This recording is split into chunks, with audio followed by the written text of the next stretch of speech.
New York City. The year is 1946. The skyline trembles under neon lights, and the streets breathe in rhythm with jazz, sweat, and sin. The war has ended, soldiers are coming home, and the underworld is changing its face. Somewhere inside this restless city, one man sits alone, smoking a cigarette in silence, a man who was supposed to be finished, erased, deported, forgotten. But Charles "Lucky" Luciano was not a man easily buried by history. His name still echoes in whispers, from Harlem bars to Havana nightclubs. Even after prison, after exile, his reach never truly ended. In the beginning, his legend was meant to die in a cold cell. The newspapers had written his obituary years earlier, Luciano, the fallen king of vice. But behind those headlines, in secret rooms and coded letters, his power mutated, becoming something invisible and far more dangerous. It was said that even the prison guards respected him, that gangsters across the country still waited for his word. He had built an empire too intelligent to vanish, an organization so deeply rooted that no walls could contain it. The truth was not in the trial, nor in the sentence, it was in what came after. The fall that wasn't. This story begins not with triumph, but with silence. After the courtroom lights dimmed and the cameras left, Luciano began his second reign, one built on shadows, diplomacy, and manipulation. He no longer needed to stand on the streets of New York to control them. He didn't have to bark orders or carry a gun. His power had evolved. Now, he ruled through memory, through fear, through the system he had once invented. The commission, the criminal boardroom he founded, still operated like clockwork. The men he trained, like Frank Costello and Meyer Lansky, continued to use his methods to keep the machine alive. In many ways, Luciano's imprisonment was the illusion of defeat. He had designed a structure that could survive without him, and because of that, he never truly left. The world outside was changing. America was stepping into a new era, post-war optimism, industrial growth, and the rise of moral politics. But beneath the surface, the same old vices thrived, gambling, prostitution, and the narcotics trade. They didn't vanish with his arrest. They adapted. They became cleaner, quieter, harder to trace. Luciano's fingerprints remained on everything, his ideas, his systems, his people. Even from exile, he was the ghost in every ledger, the whisper in every backroom deal. As we move through this story, we'll see a man who understood something most gangsters never did, that power isn't about presence, it's about permanence. Luciano turned his life sentence into leverage, his exile into influence. He proved that a true empire outlives its emperor. What we will uncover is not just how he survived prison, but how he redefined what survival meant in the underworld. His fall was never real because he had already transcended the old way of power. This isn't just the story of a gangster, it's the anatomy of control, the psychology of influence, and the portrait of a man who mastered invisibility. Lucky Luciano didn't rise again after prison. He had never fallen. The world simply caught up to the kind of power he already understood. The world in the early 1940s stood on a knife's edge. Nations were burning, soldiers were dying on foreign soil, and yet in the smoke-filled alleys of New York, another kind of war was being fought, a quiet, bloodless conflict for control over money, loyalty, and the human soul. While the newspapers screamed about Hitler and Mussolini, another kind of empire thrived in the shadows, the American underworld. And at its heart, though locked away behind bars, was the mind of Charles "Lucky" Luciano. America had just emerged from the Great Depression, but its streets were still restless. Factories roared again to feed the war effort, but crime was the invisible industry that never stopped. Men like Meyer Lansky, Frank Costello, and Joe Adonis had inherited the system Luciano had built, a commission of bosses who divided territories and profits like businessmen dividing shares. They wore tailored suits, spoke in quiet tones, and sat in boardrooms rather than back alleys. Organized crime had become an institution, almost respectable in its efficiency. But that balance was fragile. With Luciano gone, everyone was watching for weakness. Would his empire hold, or would the sharks tear it apart? In Sicily, bombs were falling. In New York, deals were being made in the dark. And in both places, the same language ruled: fear and profit. The Second World War was more than a battlefield for armies, it was a playground for those who understood chaos. Luciano's men knew how to turn uncertainty into opportunity. Smuggling routes became wartime supply lines. Port workers, dock unions, and longshoremen were suddenly national assets, and the Mafia controlled them all. Behind the patriotic posters and war bonds, the underworld thrived like an organism adapting to global disorder. But while America rallied behind flags and slogans, the authorities hadn't forgotten the man who had once been its public enemy number one. Governor Thomas Dewey's triumph in sending Luciano to prison was still a political trophy. Yet, ironically, the very government that condemned him would soon come knocking for his help. The war had opened vulnerabilities. New York's docks were crucial to military logistics, and sabotage was a constant fear. Rumors began circulating that Nazi sympathizers had infiltrated the waterfront. The Navy needed someone who could clean up the docks without drawing attention, someone who knew every thief, smuggler, and dock boss by name. They needed control, and in that moment, there was only one man who truly had it. While most Americans saw World War II as a fight between good and evil, Luciano saw it as an equation. The war reshuffled power, moved borders, and redefined loyalty. He understood that wars end, but systems endure. In the chaos of nations, he saw the opportunity to make his invisible hand indispensable again. It was this understanding that kept him alive, even behind walls. His allies were still out there: Lansky, always the strategist, Costello, the political bridge, and the Sicilian families, whose loyalty ran deeper than any government oath. Together, they maintained the quiet heartbeat of his empire. The public believed Luciano's fall had restored moral order. The truth was that crime had never been more organized. The Commission, the board of directors he created in 1931, continued to meet, vote, and expand. They managed gambling in Cuba, racketeering in New York, and narcotics shipments through Europe. They were invisible executives in a corporation without an address, and every move they made still echoed the mind of the man in prison. The global war also reshaped the underworld's geography. Sicily, once just a birthplace and a memory for Luciano, was now a strategic point, both militarily and criminally. As Allied forces prepared to invade the island, they would unknowingly intersect with Luciano's world again. The Mafia in Sicily was not dead, it was waiting, wounded but alive, for a new dawn. And when the Americans landed, it would be Luciano's network that smoothed their path through unfamiliar territory. In the war's shadow, two worlds blurred into one, the legitimate and the illicit. Politicians needed the underworld's influence, the underworld needed political protection. Morality bent under necessity. And Luciano, from his prison cell, became the silent bridge between them. He was a paradox, a prisoner whose absence created order, a fallen man whose control outlived his freedom. The world at war didn't just redefine nations. It redefined power. Empires collapsed on battlefields, but in the backrooms of America, one empire quietly endured, shifting shape, growing stronger, feeding on the very chaos that was tearing the world apart. It was in this storm of nations and loyalties that Lucky Luciano prepared for his next transformation.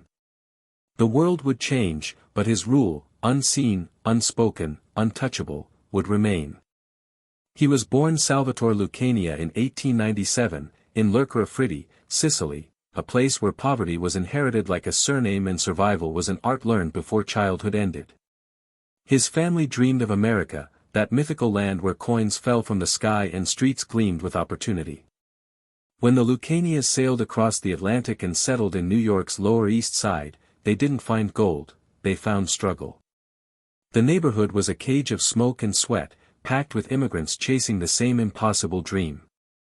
For young Salvatore, that chaos became his classroom. The tenements of Manhattan were alive with hustlers, beggars, and dreamers. Kids ran errands for gangsters before they could spell their own names. Violence was a language, and every boy learned it early. Luciano wasn't the biggest or the strongest, but he was the one who learned fastest. He realized something that would define his entire life: fear wasn't power, control was. You didn't have to throw the first punch if you could make the other man believe you would. He carried himself differently, even as a teenager. Calm, watchful, smiling in a way that never quite reached his eyes. By 14, he was running errands for small-time racketeers. By 16, he was part of a street gang that ran protection schemes around Hester Street. He'd charge local kids a nickel to walk safely to school. If they refused, he'd make an example out of them. But behind that bravado, there was calculation. Luciano wasn't chasing violence for pleasure, he was learning economics, in its rawest form. Every punch, every deal, every betrayal was a lesson. He saw the underworld not as chaos, but as structure, a mirror image of the legitimate world that simply played by different rules. When Prohibition hit in 1920, America turned dry and the streets turned wet with opportunity. Bootlegging became the gold rush of a generation, and Luciano was perfectly positioned to capitalize. He partnered with men who would define the next decade of organized crime: Meyer Lansky, the mathematical prodigy with an instinct for finance, and Benjamin "Bugsy" Siegel, the violent visionary with eyes full of ambition. Together they formed an alliance that would change the face of American crime forever. Luciano saw in Lansky something rare, a mind that treated crime as an industry, not an impulse. With Bugsy, he saw energy and ruthlessness, the kind of man who would do what others feared to. Luciano climbed through the ranks of the Italian gangs but never allowed himself to be caged by ethnicity. He saw the stupidity of the old-world vendettas between Italians, Jews, and Irish. To him, crime was colorblind. Profit had no nationality. This belief put him ahead of his time, and put him on a collision course with the old bosses who clung to Sicilian codes of honor. Men like Joe Masuria and Salvatore Maranzano ran their empires like feudal lords, obsessed with bloodlines and oaths. Luciano saw them as fossils. He wanted evolution. The turning point came in 1929, during the Castellamarese War, a brutal, bloody conflict between rival Mafia factions. While the old men bled the streets dry in the name of pride, Luciano watched and waited. He let them fight until both sides were weak. Then, in one of the coldest moves in Mafia history, he orchestrated the assassination of both Masuria and Maranzano, effectively ending the war and unifying the underworld. It was a coup dressed as peace. And when the dust settled, Lucky Luciano emerged as the architect of a new order. That nickname, Lucky, wasn't just superstition. It came after a night in 1929 when he was kidnapped, beaten, and left for dead on Staten Island. His attackers slit his throat and carved scars across his face. But he lived. Some said it was divine intervention, others said it was vengeance delayed. Luciano never revealed who ordered the hit, but he took the scars as both warning and weapon. The disfigurement gave him an aura of menace. People stared once and then looked away. It made him unforgettable, untouchable, mythic. In the years that followed, he rose from a street hustler to a businessman who ran the largest criminal enterprise in America. But beneath the silk suits and champagne, Luciano never forgot the boy from Hester Street. Every move he made, every deal, every alliance, was rooted in that childhood lesson: survival depends not on strength, but on adaptability. He had seen too many men die because they believed in rules that no longer applied. He would not make the same mistake.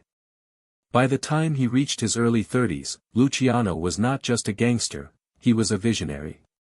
He understood people as equations of greed, fear, and desire. He could read a man's weaknesses faster than he could light a cigarette. In a world obsessed with blood and revenge, he built his power on logic and loyalty. To some, he was a criminal genius, to others, a businessman without conscience. But to Luciano, he was simply what America made him, a survivor. Behind his charm was a deep ruthlessness, the kind that came from growing up in hunger and humiliation.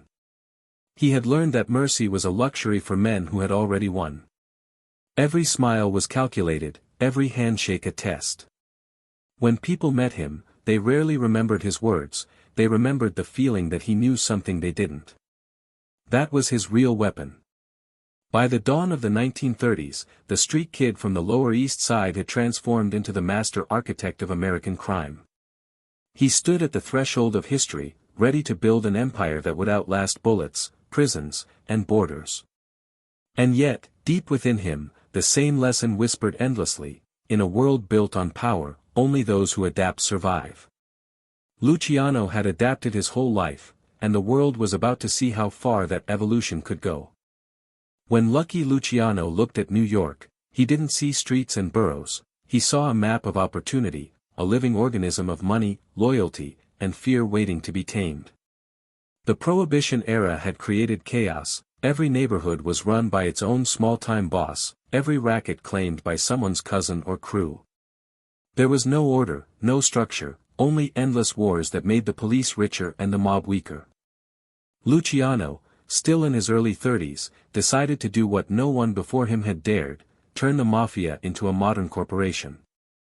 He understood that the underworld's biggest weakness wasn't morality, it was inefficiency. The old Sicilian dons were too proud, too tribal, too obsessed with tradition. They clung to oaths of blood and family, while Luciano was thinking about markets, systems, and profits. He watched how corporations divided power between executives and shareholders, how banks worked across borders, how governments operated behind the illusion of democracy. He saw that the Mafia could do the same. To him, organized crime wasn't just a phrase, it was a business plan. His first step was to form alliances that would never have been possible under the old codes. He brought together men from different ethnic backgrounds, Italians, Jews, Irish, and made them partners instead of rivals. With Meyer Lansky, he found the mind that could handle money with surgical precision. Lansky was quiet, mathematical, and patient, the perfect balance to Luciano's charisma and instinct. With Frank Costello, he found political access, a man who knew how to buy power without ever pulling a trigger. Together, they were the holy trinity of modern organized crime, intellect, influence, and intimidation. Out of these relationships, Luciano built the Commission, a national governing body for the Mafia that replaced the outdated dictatorship of a single boss of bosses. Each family would control its own territory but answer to a central board when disputes arose. There would be votes, negotiations, percentages, not endless blood feuds. This was revolutionary.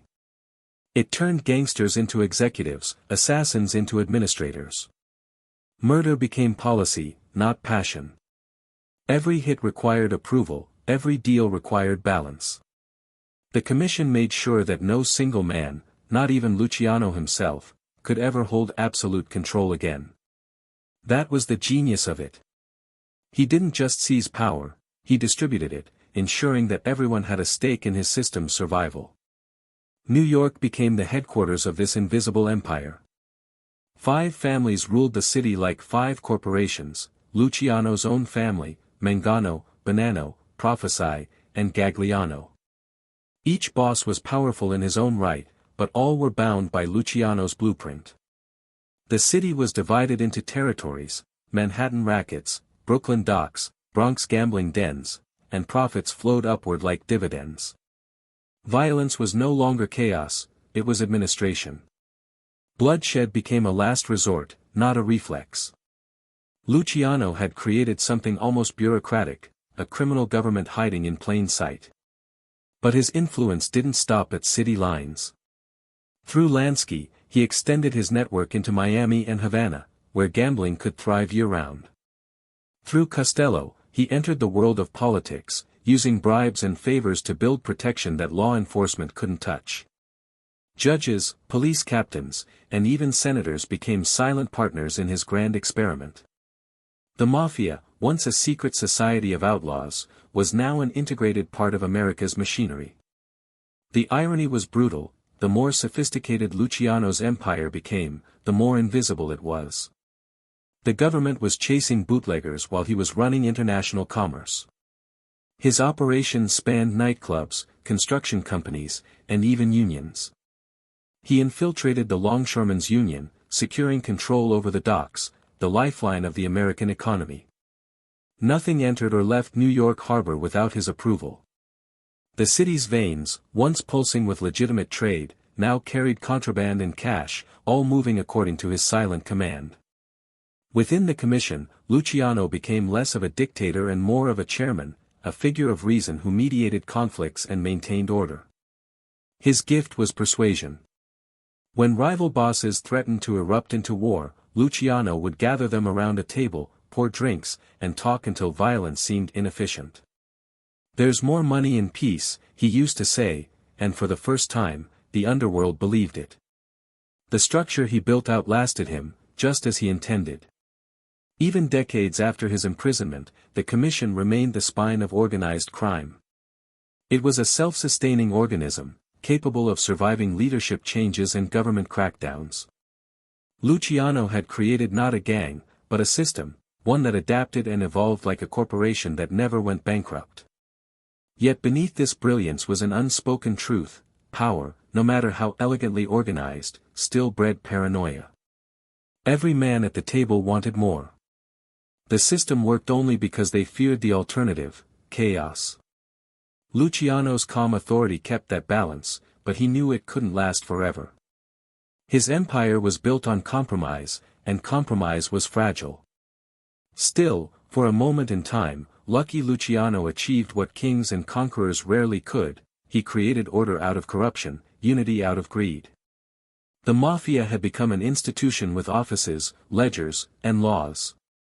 And at the center of it all stood a man who had learned to rule not by force, but by design.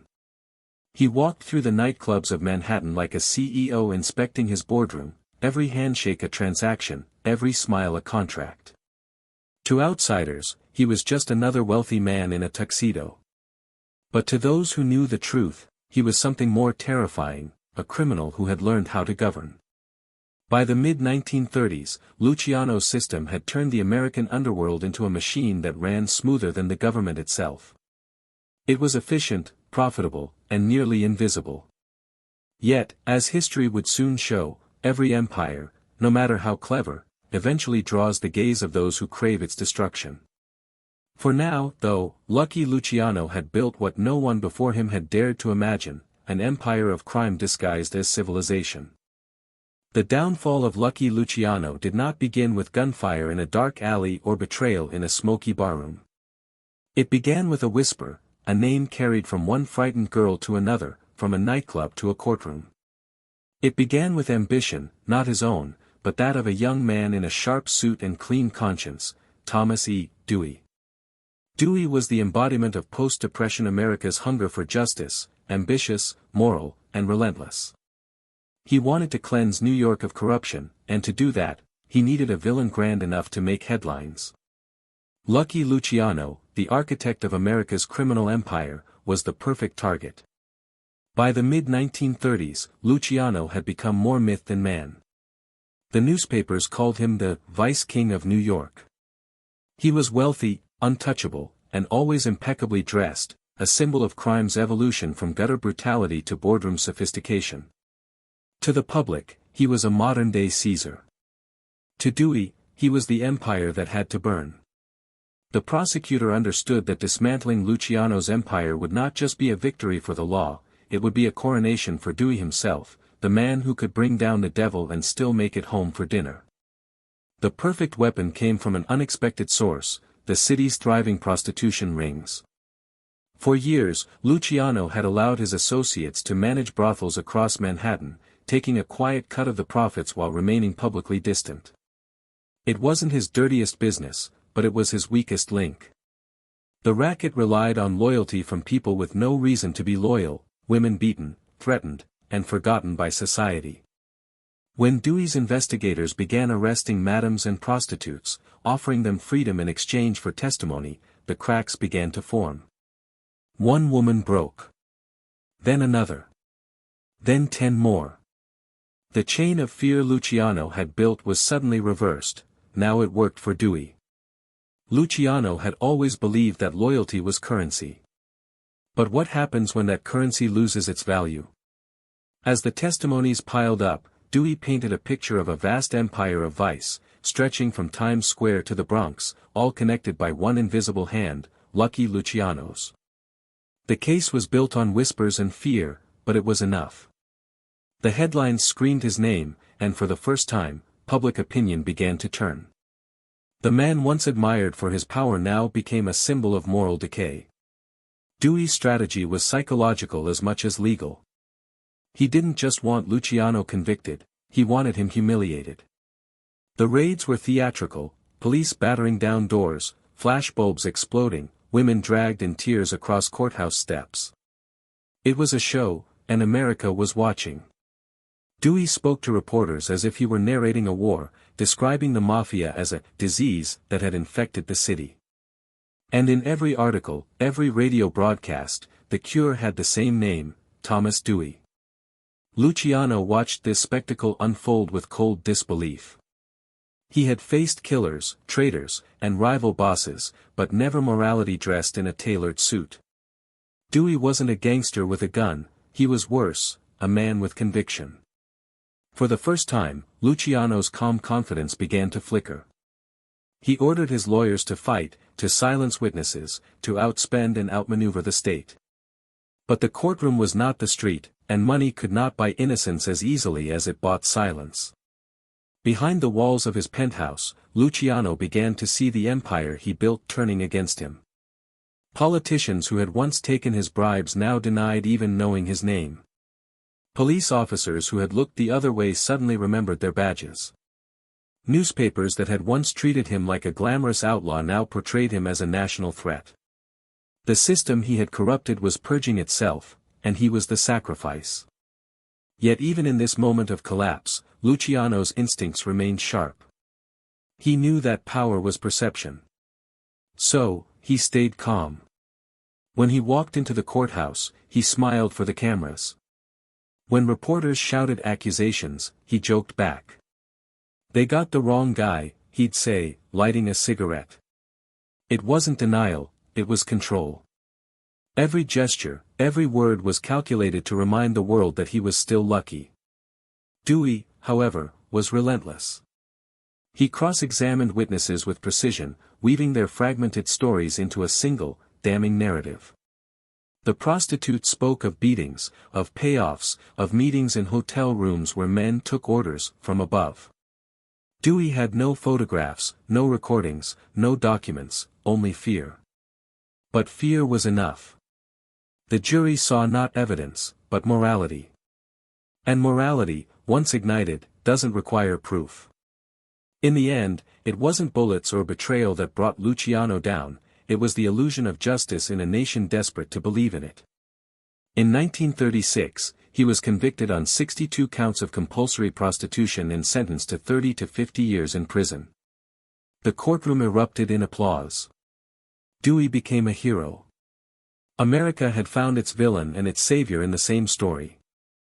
For Luciano, the trial was not just a defeat, it was a revelation. He realized that power had changed. It no longer resided in the streets but in public opinion, in politics, in the image of justice. He had built an empire on fear, but Dewey had built his on virtue, and in that moment, virtue won. Yet even as the cell doors closed, Luciano smiled. He knew something Dewey didn't: real power isn't about the position you hold, it's about the system you leave behind. And his system, the one built on loyalty, fear, and order, was still out there, breathing. The betrayal that doomed him didn't come from his enemies, it came from the structure of his own creation. The same network that had made him untouchable made him traceable. Every loyal soldier, every secret deal, every profitable enterprise became evidence against him. In trying to organize chaos, Luciano had left fingerprints on everything. As the train carried him north to Dannemora prison, past the city that once knelt before him, he looked out at the fading skyline. He wasn't defeated, not yet. Power, he thought, could survive even behind bars. And as the smoke trailed from his cigarette, the man who had built an empire whispered to himself the truth that would define his next chapter: they can cage the body, but not the mind that built the empire. The trial of Lucky Luciano was not just a legal proceeding, it was theater, and Thomas Dewey was its director. Every move, every headline, every photograph was choreographed to transform one man's downfall into a national morality play. The courtroom became a stage where America could watch its sins being punished, wrapped neatly in the conviction of one man. Luciano, once the symbol of sophistication and control, was now portrayed as the devil behind the curtain, the unseen hand corrupting every innocent pleasure in New York City. But behind the polished facade of justice, something deeper was unfolding, a clash of ideologies between two men who both understood power, but in completely different ways. When Luciano entered the courtroom on that first day, the air itself seemed to change. The reporters leaned forward, pencils poised, as the man in the immaculate suit took his seat with a faint smile. There was no fear in his expression, only curiosity, the kind of look a chess master gives his opponent before the first move. He wore his confidence like armor. Dewey, seated opposite him, represented everything Luciano was not: clean, disciplined, morally rigid. To Dewey, this was a battle between law and corruption. To Luciano, it was a negotiation between two players who both understood that the world itself was corrupt, one simply admitted it, and the other didn't. The prosecution's witnesses were fragile, inconsistent, and terrified. Most were women who had been beaten or coerced into prostitution, now forced to face the man they believed ruled their misery. Their stories were filled with contradictions, different names, different places, different versions of events. But Dewey didn't need precision, he needed emotion. He built his case on outrage, on the collective disgust of a society that wanted to believe in good and evil again. When the women cried on the stand, the jury didn't see contradictions, they saw victims. Luciano sat there watching, occasionally adjusting his tie, his face a mask of indifference. He never interrupted, never flinched. But inside, he was calculating. Every lie, every exaggeration, every word that Dewey twisted into drama, he stored it away, already planning his next move even as his empire trembled. The defense tried to portray Luciano as a legitimate businessman, a man unfairly targeted because of his reputation. They argued that he hadn't been directly involved in the brothels, that his name was used without his consent. But the jury didn't care about technicalities. They weren't judging evidence, they were judging a myth. Luciano had built his fame on fear and control, now that same legend was being weaponized against him. The more he denied his influence, the more powerful he seemed. Dewey understood this paradox perfectly. He painted Luciano as omnipotent, a spider at the center of every web. The jury didn't need proof that he controlled the city's vice trade, they needed to believe it. The newspapers loved it. Each morning, the headlines grew louder: Luciano Empire on trial, the king of crime faces justice. Photographers captured him lighting cigarettes, leaning back in his chair, whispering to his attorneys with that signature half-smile. He looked more like a movie star than a criminal, and that made him even more dangerous in the public eye. The trial wasn't just about guilt or innocence anymore, it was about symbolism. America needed its underworld messiah to fall, and Dewey was the man ordained to bring him down. As the weeks passed, Luciano began to understand that the trial wasn't just a prosecution, it was a purification ritual. The system he had manipulated for years was cleansing itself through his sacrifice. His lawyers fought, argued, objected, but Dewey had already won in the court of public opinion. The audience wasn't there for justice, they were there for redemption. Every headline was a sermon. Every verdict of outrage was an absolution for a city that had quietly enjoyed the pleasures Luciano once provided. But behind this theater, a quieter drama was unfolding, inside Luciano himself. For the first time, he saw the limits of his own creation. The system he had designed, the commission, the alliances, the political networks, was powerless against a single man with moral authority and a microphone. The Mafia had learned to control cities, unions, ports, even governments. But it had never learned how to control the narrative. Dewey had that weapon, and he wielded it with precision. The turning point came when Dewey himself cross-examined one of the key witnesses. His calm, confident tone, his relentless questioning, his moral clarity, it mesmerized the jury. He didn't need to destroy Luciano's arguments, he needed to remind the jury that he represented virtue. And in a decade scarred by depression and corruption, virtue was in short supply. When Dewey's final statement echoed through the courtroom, "No man, no matter how powerful, is above the law," it wasn't evidence that condemned Luciano. It was faith.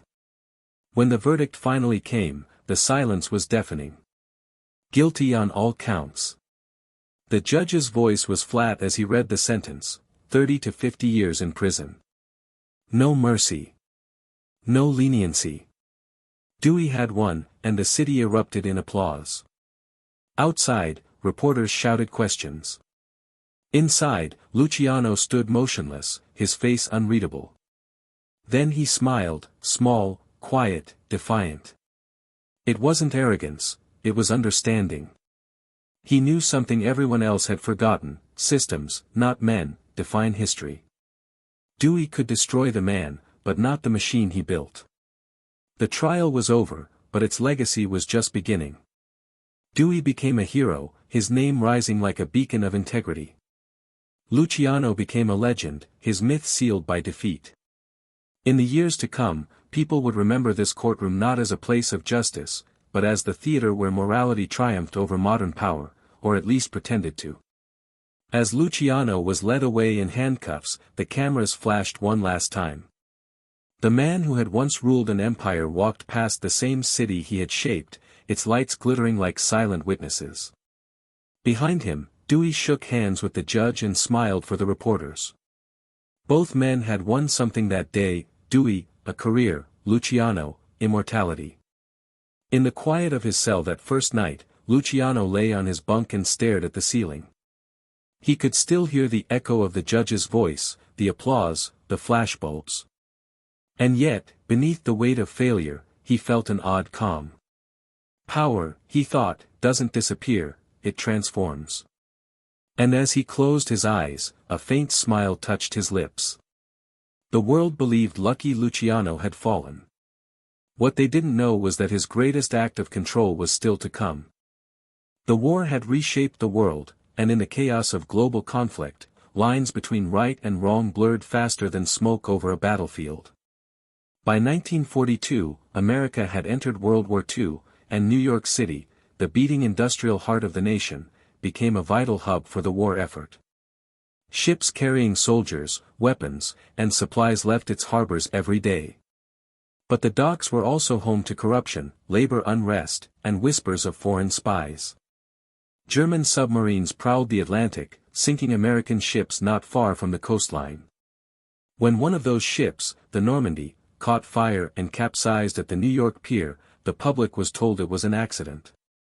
But for the U.S. Navy, it was a warning: the enemy was closer than anyone imagined.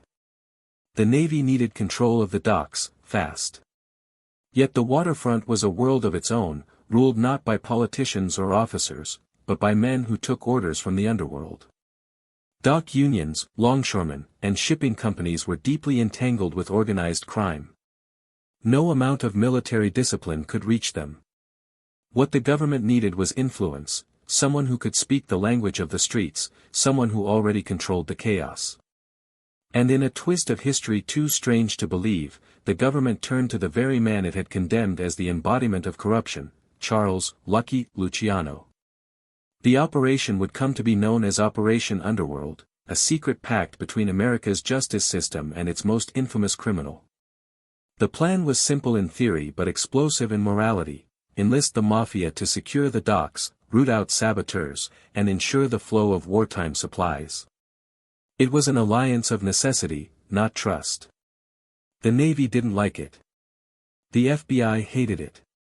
But higher authorities, desperate and pragmatic, approved it.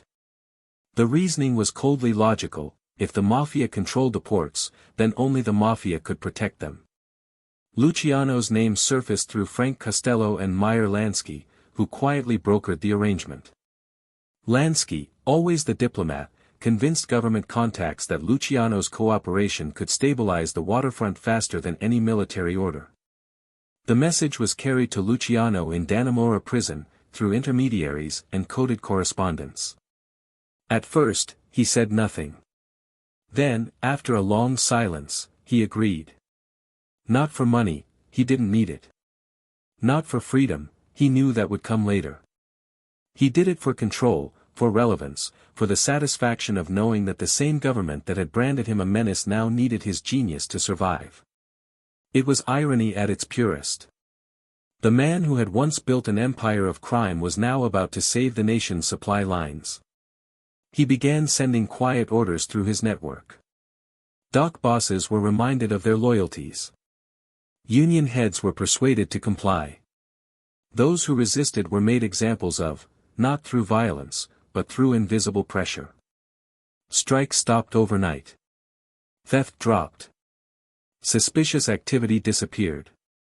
Ships began sailing safely again. No one could prove how it happened, but everyone knew who was behind it. Luciano had once again turned chaos into order, this time under the flag of the United States. The Navy's intelligence officers reported improvements almost immediately. One admiral described it later as a miracle of efficiency. In reality, it was the result of decades of underworld discipline. Luciano's system of communication, his hierarchy of loyalty and fear, was far more effective than any chain of command. He didn't need to be on the docks to control them. His word, carried through men who still called him boss, was law. Inside the prison, Luciano's conditions quietly improved. He was transferred from Dannemora to a more comfortable facility in Great Meadow, closer to New York, with easier access to visitors. Officially, it was administrative convenience. Unofficially, it was gratitude. Military officers came under false names, conducting quiet meetings in rooms meant for legal consultations. Luciano's advice was sought on everything from dock management to intelligence gathering in Sicily, where the Mafia's local knowledge could assist the Allied invasion of Italy. The irony deepened, the U.S. military was now planning to liberate Sicily, with the help of Sicilian mobsters. When Allied forces landed on the island in 1943, their advance was astonishingly smooth. Many historians would later credit it to superior strategy. Others whispered a darker truth: local Mafia bosses, tipped off and paid off, had guided the Americans through enemy-held towns, ensuring minimal resistance. They opened roads, identified fascist collaborators, and protected supply convoys. In return, their power was restored after years of suppression under Mussolini. Luciano's network, from his prison cell in America, had reached across the ocean and shaped the course of a war. Of course, none of this could ever be admitted publicly. The government could not acknowledge that its victory on the docks, or in Sicily, had been aided by a convicted criminal. The records of Operation Underworld were sealed. Luciano's name vanished from official reports, replaced by coded references and deniable language. But those who knew understood the truth: the Mafia had saved America's lifeline, and Luciano had done it without leaving his cell. For Luciano, the operation was more than a service, it was a resurrection. In the public eye, he was still a convict. In reality, he was indispensable. He had turned his prison into an office, his disgrace into leverage. When the war ended, and the Navy's success was celebrated, whispers began among politicians and prosecutors: perhaps the man who had helped his country deserved consideration. The word clemency began circulating in private corridors. And so, the man once declared an enemy of civilization had become its silent ally. It was the ultimate contradiction: justice and crime, morality and pragmatism, all bound together by necessity. Luciano had always said that power wasn't about strength, but about timing. And during the darkest hours of war, he had once again found his moment. While the world celebrated victory, Lucky Luciano smiled quietly in his cell. He had proven, beyond doubt, that even in exile, even in chains, influence was eternal. The government had thought it buried him. Instead, it had called him back. By 1945, the war was ending, and America stood victorious. Soldiers returned home, factories boomed, and the nation was reborn in optimism. But behind the celebration, a different conversation was taking place in quiet rooms, one about a prisoner whose influence had quietly shaped the course of the war. Charles Lucky Luciano, inmate number 92168, was serving a 50-year sentence at Great Meadow Prison. Officially, he was a criminal forgotten by time. Unofficially, he was a man who had helped safeguard America's ports, assisted in the Allied landing in Sicily, and ensured that the Mafia's cooperation strengthened the nation's wartime logistics. The U.S. government couldn't acknowledge him publicly, but it couldn't ignore him either. The question now was simple: what do you owe the devil when he saves your soul? Whispers of gratitude began in the corridors of the Navy's Office of Naval Intelligence. Officers who had worked with Luciano's network during Operation Underworld quietly lobbied for his release. They argued that his assistance had been vital to national security, that without him, the docks might have fallen into chaos and the invasion of Sicily might have been bloodier. But no one dared to make a public statement. Releasing Luciano would be political suicide for anyone in office. Yet behind closed doors, a deal began to take shape, one that would free him without exposing the government's dependence on organized crime. The first sign of change came when Luciano was transferred again, this time to a minimum security facility. It was explained as health reasons, but those close to him knew better. Visits became easier, letters less restricted. Frank Costello and Meyer Lansky came often, sometimes with lawyers, sometimes with friends from the government. Each visit was part of a larger negotiation, a trade of silence, service, and secrets. Luciano would never testify, never reveal the extent of his cooperation, and in return, his sentence would quietly evaporate. Dewey, now the governor of New York, found himself in an impossible position. The same man whose conviction had made his career was now being reconsidered for clemency under his watch. Dewey was no fool, he understood both politics and irony. He knew that freeing Luciano could ruin him, yet he also knew that powerful men in Washington wanted it done. It was a debt of honor paid in shadows. For months, Dewey wrestled with the decision. The newspapers would never understand. The public would never forgive him. But the war had changed everything, morality had become a luxury, and pragmatism ruled. In 1946, Dewey made his move. He signed a secret commutation order, reducing Luciano's sentence to time served on the condition that he be immediately deported to Italy. Officially, the reasoning was vague, in recognition of services rendered to the war effort. Unofficially, it was the settlement of a quiet bargain between government necessity and criminal genius. When the warden read him the news, Luciano didn't speak at first. He simply stared out the window at the pale winter sky, cigarette smoke curling in his hand. Then he nodded slowly and said, "About time the country paid its debts." There was no celebration, no outburst. For him, freedom was never about geography. It was about relevance, and now, he was relevant again. On February 9, 1946, Luciano walked out of prison for the last time.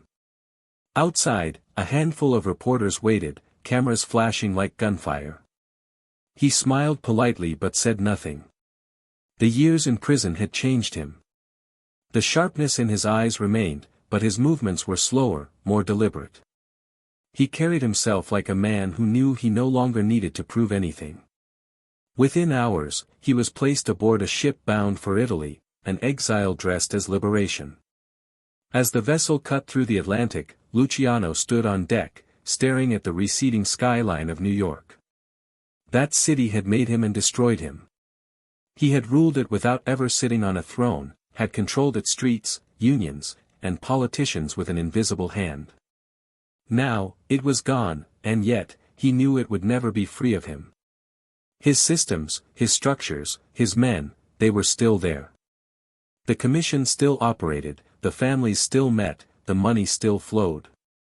The king was gone, but his kingdom endured. In Italy, he was greeted like a fallen emperor returning from exile. Crowds gathered at the docks of Naples, a mixture of curiosity, admiration, and fear. The local press called him Il Duca Americano, the American Duke. The Italian authorities, under pressure from the U.S., kept a close watch on him. But surveillance meant little to a man who had built his life on invisibility.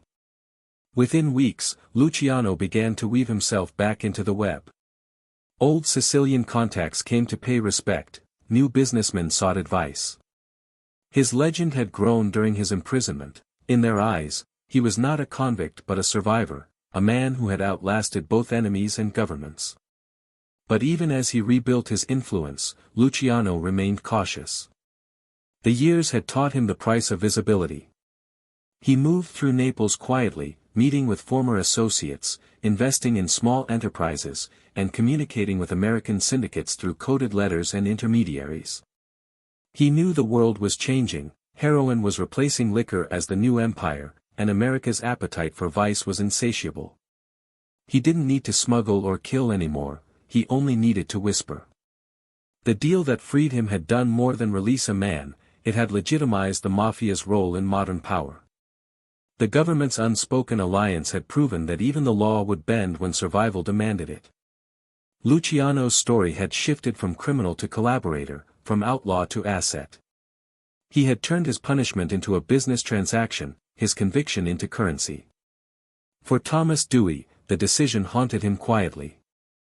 Though the press hailed him as a moral crusader, he knew history would eventually reveal the truth, that the very man he'd put behind bars had walked free under his signature. It was the perfect irony, Dewey had built his legacy by destroying Luciano and preserved it by freeing him. As for Luciano, he once remarked to a friend in Naples, "They think they deported me. But the joke's on them, I'm still running the show, just from a better view." He wasn't wrong. From across the Atlantic, his influence seeped back into America through his loyal lieutenants. Decisions made in smoky cafes in Naples echoed in New York's backrooms, Havana's casinos, and Marseille's docks. The fall that had begun with a courtroom conviction ended not in disgrace, but in transformation. Luciano had proven once again that true power isn't about territory, it's about leverage. And in the war between law and crime, he had mastered both. The deal that changed everything was more than a commutation, it was a statement: the world may punish men, but it never imprisons systems. As he stepped into his quiet new life in Italy, Luciano carried no illusions of redemption. He didn't see himself as forgiven or forgotten. He saw himself as necessary, and in his mind, that was the only freedom that mattered. When the ship carrying Lucky Luciano docked in Naples in 1946, the air was thick with salt, diesel, and expectation. Crowds had gathered, whispering his name as though he were a ghost returning from the dead. The reporters saw only an aging man in a fine coat, his face lined by years of confinement, but his eyes, sharp, calculating, unbroken, revealed that the legend still breathed. He stepped onto the pier not as a deported criminal, but as an emperor forced into exile. The streets murmured in awe. To the Italian underworld, Lucky Luciano was not disgraced, he was myth returned to flesh. Italy after the war was a nation in ruins. Cities were shattered, industries paralyzed, and governments unstable. Black markets thrived where democracy failed. In this chaos, Luciano found fertile ground. He knew instability better than any politician, it was his natural habitat. His mind, conditioned by decades of crime and diplomacy, saw opportunity in every broken system. Naples, with its labyrinthine alleys and desperate post-war economy, became his new kingdom. He rented an apartment near the harbor, filled with imported furniture, books, and the lingering scent of American cigars, a private command center disguised as a gentleman's home. The Italian authorities shadowed him from the moment he arrived. Police officers trailed him through cafes, intercepted his mail, and tapped his phones. But surveillance meant little to a man who had spent a lifetime under watch. Luciano played the part of the reformed man with effortless grace. He attended dinners, appeared polite in interviews, and spoke of retirement. He even told reporters he wanted to open a small export business. But beneath the surface, messages were moving across oceans, coded letters, phone calls through intermediaries, and couriers carrying envelopes between Naples, Havana, and New York. The deportation was supposed to end his empire. Instead, it globalized it. From Sicily to Cuba, Luciano became the invisible architect of a new transatlantic network. America's Mafia families still revered him as their founder, and now he positioned himself as a consultant, a statesman of crime. He didn't need to run operations, he only needed to coordinate them. From his apartment in Naples, he served as the quiet axis around which the underworld revolved. It was during this period that Luciano began to strengthen ties with old associates. Meyer Lansky, now a powerful figure in international gambling, reached out from Havana. Cuba, free of American jurisdiction, had become a playground for mob money. Lansky envisioned turning Havana into the Monte Carlo of the Caribbean, a paradise of casinos and vice that would wash billions in clean profits. Luciano was intrigued. He saw in Havana not just profit, but purpose, a new empire to oversee, one that would prove he was still indispensable. In 1947, with the help of falsified papers and bribes, Luciano boarded a ship from Naples to Cuba under an alias. For months, he lived openly in Havana, staying at the luxurious Hotel Nacional, where the Caribbean sun cast golden reflections on the sea, a stark contrast to the steel-gray walls of Dannemora. The atmosphere was intoxicating. He entertained guests, smoked Cuban cigars, and listened to jazz echoing through the marble halls. Lansky, Costello, and other major American mob figures flew down to meet him. It was there, in a smoky conference room overlooking the bay, that Luciano presided over one of the most significant meetings in Mafia history. The Havana Conference of 1947 was a summit of power. Every major family sent representatives. The agenda: to re-establish hierarchy, settle disputes, and, most importantly, discuss narcotics. Heroin, once considered too dangerous, was now the next great commodity. Luciano saw it as the future, portable, profitable, and global.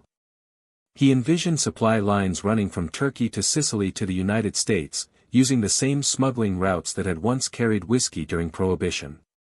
With Mafia families in America handling distribution, and European contacts managing production, it would be a seamless operation. The meeting was a triumph, but its success attracted unwanted attention. American intelligence soon learned of Luciano's presence in Havana, and panic rippled through Washington. The newspapers began reporting that the exiled Mafia king was rebuilding his empire from foreign soil. The embarrassment was too great to ignore. Under heavy pressure from U.S. officials, the Cuban government arrested Luciano and put him on the next ship back to Italy. His dream of ruling from the Caribbean had ended, but not his influence. He had already planted the seeds of the narcotics trade that would soon blossom across the world. Back in Italy, Luciano grew quieter but no less powerful. He learned to disguise his operations under layers of legitimacy. Through front businesses, shipping companies, trade firms, and construction enterprises, he laundered money and managed contacts. Naples became a node in an invisible network connecting Marseille, New York, and Hong Kong. The heroin trade thrived, and though Luciano rarely touched the product himself, everyone in the underworld knew the routes led back to him. To the Italian government, he was a nuisance. To the American intelligence community, he was an inconvenient ally. To the Mafia, he was still the Don of Dons, the man who could settle disputes with a single word. His home became a pilgrimage site for young mobsters seeking blessings, advice, or legitimacy. They came from Palermo, Milan, and even America, bowing before a man whose empire existed in whispers. But exile carried a heavy weight. The longer he lived in Italy, the more Luciano realized how deeply he missed the rhythm of New York, the buzz of Harlem clubs, the smell of smoke rising from Manhattan rooftops, the pulse of the city he had conquered. Naples, for all its charm, was a reminder of distance. The Italian underworld respected him, but he would always be the American Don, the outsider who had returned with too much sophistication for his homeland. And yet, despite the isolation, Luciano retained his ritual of power. Every morning, he dressed impeccably, polished his shoes, and read American newspapers shipped to him weekly. He followed politics, business, and crime as if still directing it. He maintained a correspondence with Costello and Lansky, disguised as polite letters about trade. His life became a study in paradox, a prisoner of freedom, ruling a kingdom without a throne. In his quieter moments, he reflected on what exile really meant. It wasn't punishment, it was perspective. From Italy, he could see the vast machine he had built, stretching across continents. He had turned defeat into distance, distance into safety, and safety into immortality. Every crime family, every smuggling route, every whispered deal was part of a legacy that now operated without him. The commission he had created still governed. The code he had written still ruled. His empire had outgrown the man who founded it, and that was exactly how he had planned it. Still, there were nights when Luciano would walk the Neapolitan harbor alone, the wind carrying the smell of the sea and the faint music of taverns. He would stand there, staring at the dark water, imagining the lights of New York across the horizon. He would smile, not wistfully, but with satisfaction. Exile had taken his city, but not his story. The empire was alive. The system endured. The fall, as it turned out, had never really happened. By the early 1950s, Lucky Luciano was a ghost who walked in daylight, an exile whose name still made powerful men whisper. Though the newspapers no longer printed his face, his influence had not faded, it had only changed form. From his quiet apartment in Naples, he orchestrated one of the most significant transformations in organized crime, the birth of the international narcotics trade. While the world saw him as a relic of prohibition, Luciano was constructing something far greater, a transcontinental network that would outlive him and redefine the very nature of the Mafia. He had always believed in systems, in structure over chaos. And now, he applied that philosophy to drugs. Heroin was cleaner, easier to transport, and infinitely more profitable than whiskey or gambling. Luciano understood that the old street rackets were dying, that the future of organized crime would belong to those who could think globally. His exile had become his advantage. Italy's ports connected to Marseille, Istanbul, and Cairo, all key points in the new drug corridor. From his window overlooking the Bay of Naples, he could watch ships sail toward the same waters that carried his fortune. Luciano's base of operation was modest, a small, whitewashed apartment in Via Tasso, decorated with books, photographs, and a few tokens of his past life, a silver cigarette case, a letter opener shaped like a dagger, and an old framed photo of the Lower East Side. It looked like a retiree's home, but it was, in truth, a command post. Visitors came quietly, often disguised as businessmen or diplomats. Some arrived by train from Palermo, others by ship from New York. They brought envelopes, documents, and coded messages. To outsiders, it looked like nostalgia. To insiders, it was administration. The French Connection, as it would later be known, was born in these meetings. Luciano connected Corsican traffickers from Marseille with Sicilian distributors and American buyers. The heroin was manufactured in secret labs in southern France, shipped through Italy, and distributed through networks in the United States managed by the very families Luciano had once ruled. He didn't need to handle the product or the money, his approval alone was enough to move mountains. His reputation was the invisible signature on every shipment. Luciano never considered himself a drug dealer. He saw narcotics as just another enterprise, immoral, perhaps, but logical. To him, morality was a tool, not a barrier. People always want what they can't have, he once told a visitor. If I don't sell it, someone else will. He spoke not with pride, but with a detached realism. It wasn't greed that drove him anymore, it was the need to remain essential.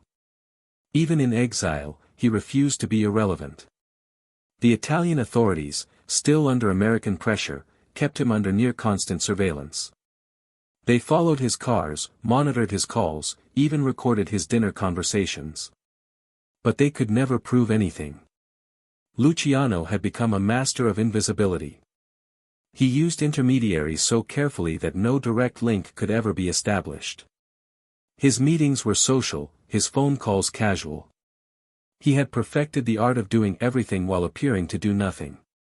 Meanwhile, his influence in the United States continued through his old allies. Frank Costello, still the political brain of the New York families, maintained peace between factions using Luciano's methods.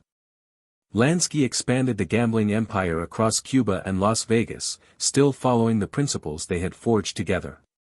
Even Vito Genovese, his one-time rival, continued to operate under a system Luciano had designed.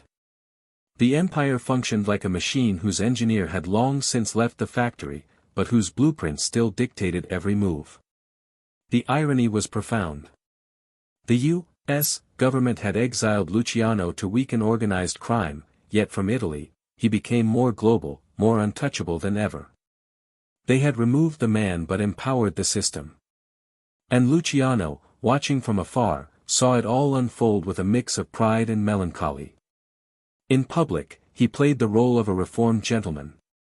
He dined in fine restaurants, attended church on occasion, and made polite conversation with local officials. To his neighbors, he was a quiet, cultured expatriate who liked American newspapers and imported whiskey. But at night, when the lights of Naples shimmered on the bay, he would sit by the window with his cigarette, reading coded letters by lamplight. His handwriting in replies was steady, disciplined, deliberate, the same precision that had once ruled a city now ruled a continent. Yet beneath the control, there was loneliness. The friends of his youth were dying, one by one. Bugsy Siegel had been shot in Beverly Hills. Costello was aging, Lansky was constantly pursued by law enforcement, and many of the old New York bosses were either dead or imprisoned. Luciano had outlived his generation, but not his legend. Sometimes, late at night, he would replay the moments of his rise, the smoky bars, the gunfire, the deals that made him immortal. He wondered whether he had built something enduring or just extended the inevitable decay of men like him. He had money, influence, and respect, but not freedom. Every phone call, every letter, every visitor reminded him that he was still a prisoner of his reputation. He couldn't walk the streets of New York, couldn't see his old haunts, couldn't fade into anonymity. He had become what he once feared, a relic that the world admired but could not forgive. In 1952, the Italian police briefly arrested him again under pressure from the Americans, accusing him of re-establishing contact with American mobsters. They found nothing, of course, and he was released. Still, the arrest was a reminder, he would always be hunted, never trusted. Power had bought him survival, but not peace. And yet, despite the surveillance, despite the loneliness, Luciano continued to work. His empire expanded beyond crime into legitimate business. He invested in shipping, construction, and real estate. The money flowed seamlessly between legal and illegal ventures, making him a pioneer of what would later be called global laundering. Even governments, in their own ways, operated no differently. He often remarked to a friend, "The difference between us and them is that we admit what we are." The heroin trade flourished under his quiet supervision. Ships docked in Naples and Palermo carrying crates that no customs agent dared to inspect. Couriers disappeared into the night, bound for Marseille or New York. The profits were astronomical. And all the while, Luciano remained untouched, sipping espresso in a seaside cafe, the waves crashing below like applause. By the late 1950s, the name Lucky Luciano had become legend again, not because of violence, but because of endurance. He had outlasted governments, wars, and betrayals. From the gutters of Manhattan to the marble cafes of Naples, he had proven a single, terrifying truth: power doesn't need presence. It only needs memory, loyalty, and the right kind of fear. And yet, even as his influence reached its peak, a strange calm began to settle over him. He had built an empire that stretched across oceans, but he could feel the weight of it pressing down. The world was changing, the new generation of gangsters were flashier, crueler, less disciplined. They didn't understand his code, his balance between order and chaos. They mistook recklessness for power. Luciano watched them with quiet disappointment. They were heirs to his empire but strangers to his philosophy. He had achieved everything except the one thing that had eluded him all his life, peace. And perhaps, in the solitude of exile, as he looked out over the water, he realized that empires, even invisible ones, always demand their price. By the late 1950s, the legend of Lucky Luciano had drifted into myth. To the new generation of mobsters rising in New York, he was more story than man, a figure spoken of in reverent tones, the architect of an empire they could never hope to equal. But to those who truly knew him, he was still alive, still watching from across the ocean, still moving the invisible threads that bound the underworld together. From his modest apartment in Naples, Luciano remained the quiet storm at the center of organized crime's evolution. Yet, beneath that calm surface, a new and more dangerous enemy was stirring, not the law, but the future itself. The post-war world had changed beyond recognition. Air travel had shrunk the planet, television had redefined fame, and new men had risen who didn't understand the old codes. The Mafia had grown younger, more reckless, more greedy. Luciano's empire, which had once thrived on balance and discretion, was now bleeding from within. Vito Genovese, his old ally turned rival, had returned from exile with dreams of absolute power. He was cunning, violent, and ambitious, a mirror of what Luciano had been in his youth, but without the restraint. Genovese sought to rewrite the order Luciano had built, to seize control of the commission and crown himself as the true boss of bosses. To Luciano, Genovese was not just an adversary, he was an existential threat to the order he had spent his life creating. The commission was never meant to be ruled by one man, it was designed as a system of checks and balances, a way to prevent the Mafia from collapsing under its own ego. Genovese wanted to undo that entirely. From his base in Naples, Luciano began to counter quietly.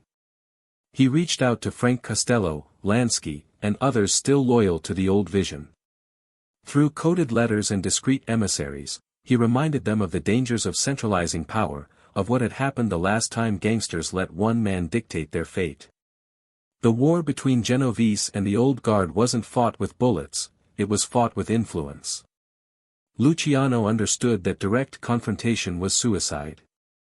Instead, he orchestrated chaos from a distance, setting traps within traps. When Genovese tried to dominate the heroin trade, Luciano subtly rerouted shipments, cutting off supplies, driving suspicion among his rivals.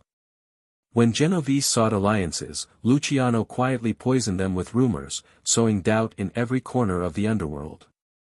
He turned the very system Genovese wanted to control into a labyrinth of mistrust. Then, in 1957, came the Appalachian Meeting, a disastrous gathering of Mafia bosses in upstate New York, meant to consolidate Genovese's power. The police raided the meeting, arresting dozens of mob leaders and exposing the Mafia structure to the public for the first time. It was the single greatest embarrassment the organization had ever faced. The commission, once invisible, was now headline news. And while Genovese's reputation imploded, Luciano's legend only grew stronger. From across the Atlantic, it seemed as though he had predicted it all, as if his ghost had sabotaged the man who sought to replace him. In reality, Luciano's victory was bittersweet. The Mafia's exposure to the public was something he had always feared. The secrecy that had made them untouchable was gone. The young men coming up, drunk on fame, money, and television glamour, no longer understood discretion. They wanted to be celebrities, not businessmen. Luciano saw in them the beginning of the end, the transformation of the Mafia from an invisible power into a spectacle. His health began to decline. The years of cigarettes, stress, and prison had taken their toll.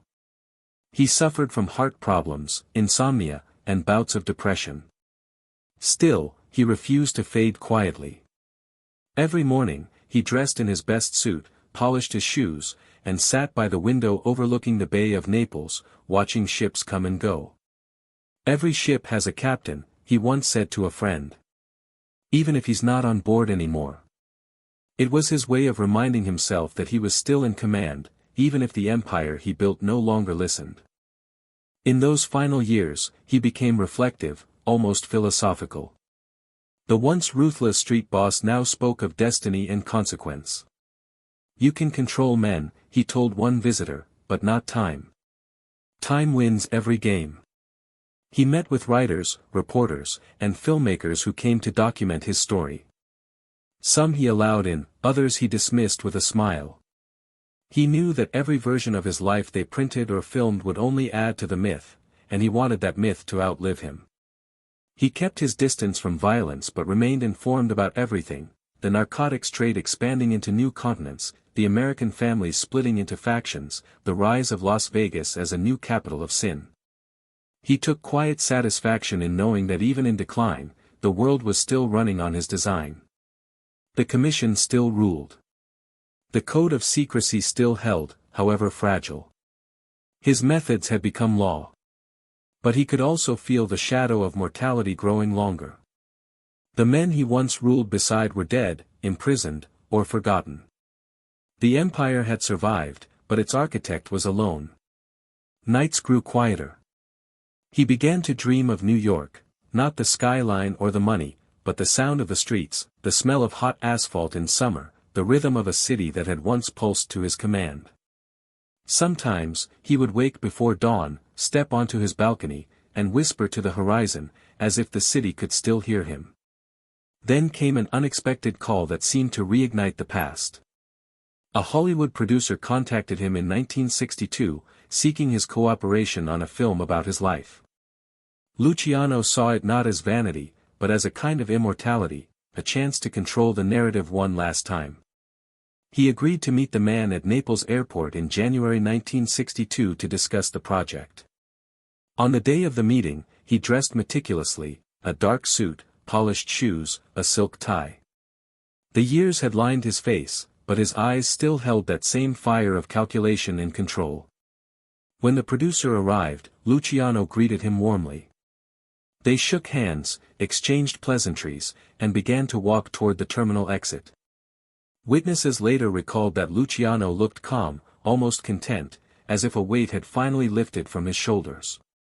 Then, suddenly, he stopped mid-sentence, clutched his chest, and collapsed to the ground.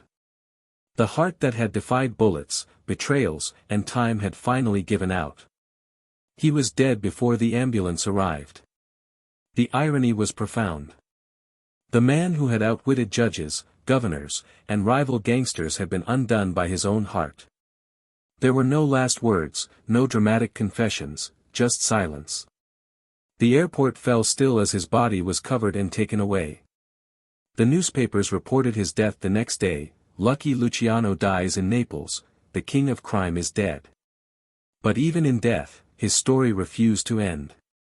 Luciano's funeral in Naples drew hundreds, friends, admirers, former associates, even strangers who had grown up on tales of his legend. Some cried, others watched in reverent silence. When his coffin was finally returned to America years later, to be buried in Queens, it felt like a circle closing. The boy from Hester Street had gone from immigrant to king, from prisoner to myth. His death marked the end of an era, the last echo of the old Mafia, the disciplined underworld built on secrecy and order. What came after him was louder, bloodier, and less intelligent. Yet every rule they followed, every ritual they practiced, every story they told began with his name. Lucky Luciano had created more than an empire, he had written the script for modern crime. And as history would prove, the system he built, the commission, the alliances, the structure, didn't die with him. It only adapted, spreading across the world like a shadow with no end. By the 1960s, the world Lucky Luciano had built was beginning to slip into memory, but his shadow remained etched into every corner of organized crime. Even in death, his presence lingered, whispered in boardrooms, repeated in alleys, analyzed by police and professors alike. To the public, he was both sinner and strategist, the man who had transformed crime into a corporation. But to those who truly understood his story, Luciano's legacy was something deeper, something darker, the transformation of power itself. The newspapers called him the father of modern organized crime. It wasn't an exaggeration. Before Luciano, the underworld was chaos, feuding clans, unpredictable killings, endless vendettas rooted in pride and blood. After Luciano, it became an industry. He had replaced passion with profit, violence with structure, and superstition with systems. He took something ancient, the Sicilian concept of honor among thieves, and merged it with American capitalism. The result was the Commission, an invisible democracy of crime that ran on votes instead of executions, and where every murder was a business expense. Historians often call him a criminal genius, but Luciano didn't see himself that way. He saw himself as a realist, a man who had simply understood America better than most Americans did. While politicians spoke about freedom, he practiced it without permission. While businessmen hid behind contracts, he enforced his own. His world was brutal, yes, but it was honest in its hypocrisy. "At least we don't pretend," he once said, half joking. That was his philosophy in a sentence, the belief that the world ran on corruption, and that only fools denied it. Yet there was another side to his legacy, one less glamorous. Luciano's empire had outlived him, but it had also become something he would have despised: sloppy, greedy, undisciplined. The new bosses, flashy, impulsive, obsessed with fame, had abandoned his principles. They forgot the quiet rules that kept power alive: discretion, respect, balance.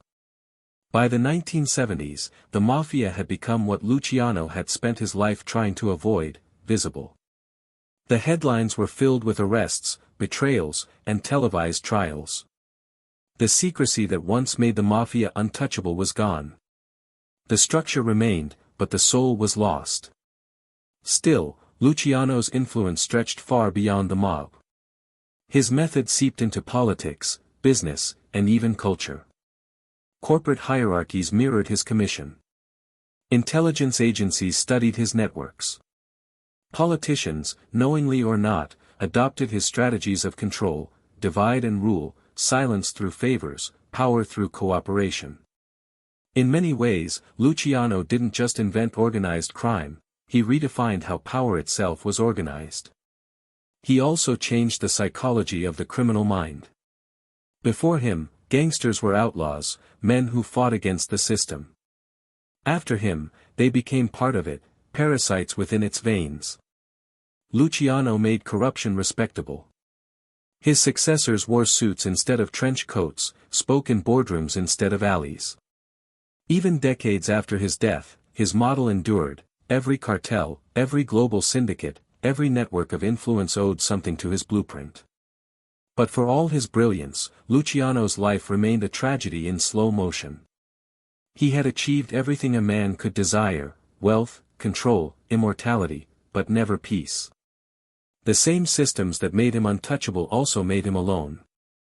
In his final years, he was surrounded by loyalty but deprived of love, adored by men who feared him, remembered by a world that never truly knew him. He had become a monument to his own myth: unbreakable, unreachable, and deeply isolated. In the decades that followed, filmmakers and writers would resurrect his image over and over again. Every fictional gangster, from the Godfather's Vito Corleone to Tony Soprano, carried fragments of Luciano's DNA. The calm voice, the businesslike morality, the refusal to call himself a villain, all born from his legacy. Even his contradictions became archetypes: ruthless yet philosophical, pragmatic yet sentimental, criminal yet visionary. He became the template for the romantic outlaw, the man who bends the world because he refuses to break. Law enforcement, too, could never escape his ghost. The very structures designed to dismantle organized crime, federal task forces, intelligence sharing, witness protection, were built in response to the system he created. Every investigation, every crackdown was an echo of his influence. The FBI could arrest individuals, but never the idea of Lucky Luciano. That was his greatest victory and his most haunting curse: to live on, not as a man, but as a design. In a sense, Luciano was the embodiment of America's contradictions. The immigrant who rose from poverty to power. The self-made man who built an empire from nothing but intelligence and audacity. The patriot who aided the U.S. government in wartime while being labeled its enemy. He was the American dream written in blood and shadow, proof that ambition, unrestrained by morality, could conquer anything. And yet, for all his cunning, he never escaped the truth that haunted him in exile: power cannot love you back. It can serve you, protect you, and immortalize you, but it cannot comfort you. In the end, he died alone in a foreign airport, far from the city that had once belonged to him. That, perhaps, was the final irony. The man who had controlled the pulse of New York died listening to the heartbeat of another country. Still, his legend endures, not because of what he took, but because of what he built. Every modern empire, legal or criminal, carries some reflection of Lucky Luciano's genius, the belief that control is more valuable than violence, that systems outlast men, and that invisibility is the highest form of power. When historians speak of his legacy, they often use the language of crime. But perhaps it is more accurate to say that Luciano was not merely a criminal, he was a designer of human behavior. He understood that power, at its core, is psychological. It exists not in the act of domination, but in the perception of inevitability. And that was the essence of Lucky Luciano's gift. He didn't just control men, he convinced them that his control was natural. The world would go on to produce louder, bloodier, more flamboyant gangsters. But none would ever match his quiet precision. None would shape history the way he did. Because in the end, Lucky Luciano's greatest crime was not breaking the law, it was rewriting it. The story of Lucky Luciano does not end with his death.